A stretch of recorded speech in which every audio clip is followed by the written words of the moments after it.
சமீபத்தில் தீபாவளிக்கு வெளிவந்த டியூட் கால மாற்றமா கலாச்சார சீர்கேடாங்கிற விவாதம் சமூக வலைதளங்களில் பரவலாக பேசப்பட்டுட்டு இருக்குங்க.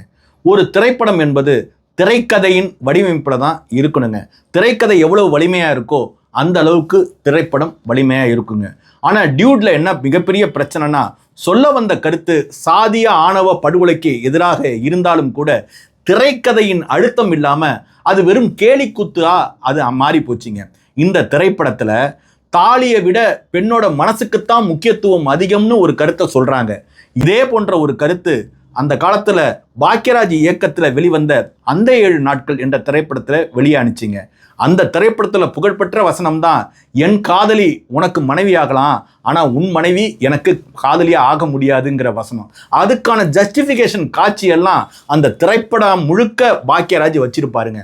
ஆனால் அது போன்ற எந்த விதமான அழுத்தமான காட்சிகளும் இந்த திரைப்படத்தில் இல்லாமல் இருக்கிறது தான் இவ்வளோ பெரிய விவாதத்துக்கு காரணமாக இருக்குங்க. போகிற போக்கில் எல்லாத்தையும் மேலோட்டமாக அணுகிற இந்த புதிய தலைமுறையை சேர்ந்த இளைஞர் கூட்டம் திருமண உறவையும் மேலோட்டமாக அணுகிடுவாங்களோங்கிறது தான் பெரியவர்களோட பதபதைப்புக்கு காரணமாக இருக்குதுங்க. எல்லாவற்றையும் கேலியாகவும் கிண்டலாகவும் மேம்போக்காகவும் அணுகிற இவர்கள் வாழ்க்கையை பற்றி இவங்க என்ன புரிஞ்சு வச்சிருக்கிறாங்கங்கிற கேள்வியும் இந்த படம் மூலமாக இந்த புதிய தலைமுறை இளைஞர்கள் எழுப்புறாங்க. அழுத்தமான காட்சிகள், உருக்கமான வசனங்கள் போன்றவையெல்லாம் இருந்துச்சுன்னா இந்த டியூட் படம் வழக்கமான படத்தை தாண்டி சிறந்த படமாக கொண்டாடப்பட்டிருக்கும். ஆனால் சொல்ல வந்த கருத்து என்னவோ சரிதான், ஆனால் அழுத்தமற்ற காட்சிகளால் இந்த படம் ஜஸ்ட் லைக் தட் என்ற போகிற போக்கில் தள்ளி விட்டு போகிற படமாக தாங்க இருக்குது.